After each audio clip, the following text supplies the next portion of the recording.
స్టూడియోకి వస్తారు. కొడశేఖర్ నమస్కారం, గుడ్ మార్నింగ్ అండి. రైట్, ఇవాళ మనం తెలంగాణ ఏపీ చూసాం. ఒక్క 5 నిమిషాలు తెలంగాణ ఇష్యూలోకి వెళ్ళి మొత్తం ఏపీ ఇష్యూలోకి వెళ్దాము. ఇవాళ నమస్తే తెలంగాణలో ఒక వార్తను, నమస్తే తెలంగాణ కాదు ఈనాడులో కూడా హైలైట్ చేశారు.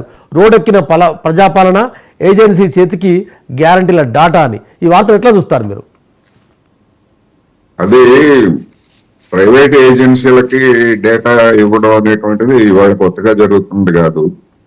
బహుశా ఆ విధంగా తీసుకున్నటువంటి వాళ్ళు వాళ్ళ చేతుల్లో వచ్చి పొరపాటున పడి ఉంటాయి రోడ్డు మీద, అందులో ఎలాంటి సందేహం లేదు. అంతే తప్ప మొత్తం ఏదో ప్రభుత్వమే రోడ్డు మీద పడేసింది అనే విధంగా చిత్రించడం అనేటువంటిది అది సరైనటువంటిది కాదు. ఎట్లా జరిగింది ఏమిటి అనేటువంటిది, ఎవరికి ఇచ్చారు ఆ డేటా, ఆ పత్రాల వివరాలన్నీ కూడా ఉంటాయి, విచారణలో తేలుతున్నాయి.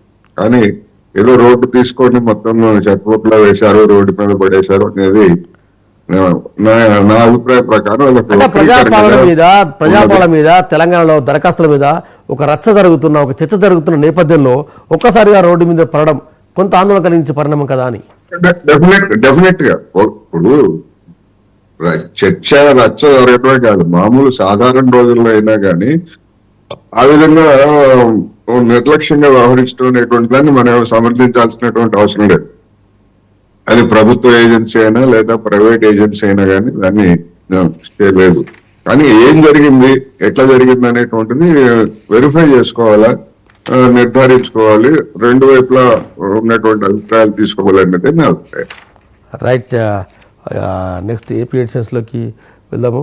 రైట్, ఏఎస్ రావు గారు టీడీపీ నుంచి, అదేవిధంగా రామకృష్ణ గారు కాంగ్రెస్ నుంచి, మోహన్ రెడ్డి గారు వైసీపీ నుంచి, షేక్ బాజీ గారు భారతీయ జనతా పార్టీ నుంచి ఉన్నారు.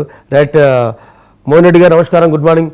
మీ పార్టీలో రెగ్యులర్గా ఏదో ఒక వార్త, ఏదో ఒక రోజున ఏదో వార్తలు హడావుడి చేస్తున్నాయి. వైసీపీ ఎమ్మెల్యే తిరుగుబాట్లు, సర్దుబాట్లు, ఇవాళ 3వ జాబితా వస్తుందంటున్నారు. ఇంకా ఎంతమంది మెడపై